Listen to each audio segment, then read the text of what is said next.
goobtan oo runtii ka mid ah afarta goobood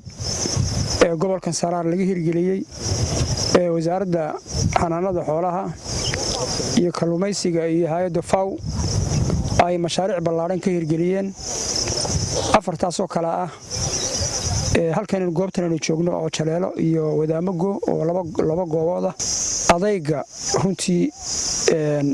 iyo ma garanaysaa isku tiirsanaanta hay'adda FAO iyo wasaaradda iyo maamulka iyo deegaanada laga hirgelinayo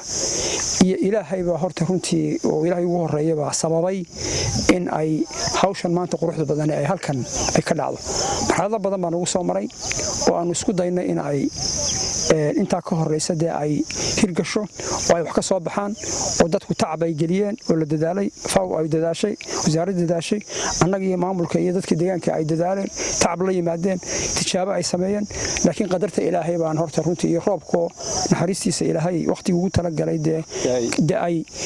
waayay baa markii hore sababay laakiin maanta nimcadan iyo barwaaqadan waxay ku tusaysaa tacabkii la geliyay Ilaahayna uu nala qabtay in maanta aynu runtii mahadinayno salaan kadib farxad bayno tahay hadaan nahay wasaaradda xanaanada xoolaha way waajibaadka iyaga ayaa ah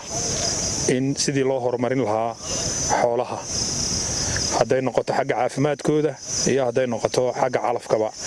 runtii maanta oo aan ku soo beegano ah maalin barwaaqo ah oo runtii dhulkana aad arkaysaan iyo dadaalka ballaaran ee dadweynaha reer Jaleelo ay geliyeen oo runtii ka marqaati kacaya dadaalkii ay wasaaradda xanaanada xoolaha ee horumarinta kalluumaysiga ee gobolka Saraar iyo gudoomiyaheeda iyo dhammaan reer gobolka Saraar oo dhan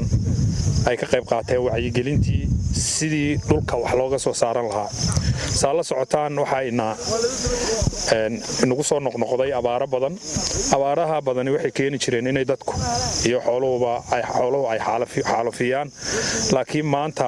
Ilaahay mahadi wasaaradda xanaanada xoolaha iyo hay'adda FAO waxay ka wada shaqeeyeen in calafkaasi aanu noqon mid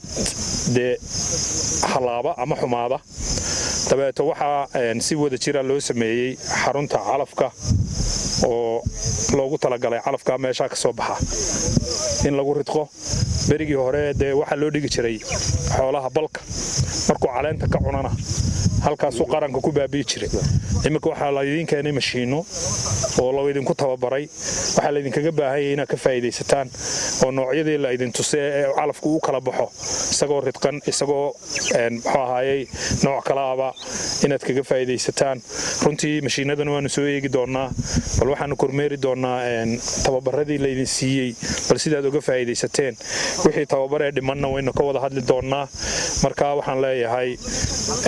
hal loo dhaqaaqo xagga wax soo saarka xoolaha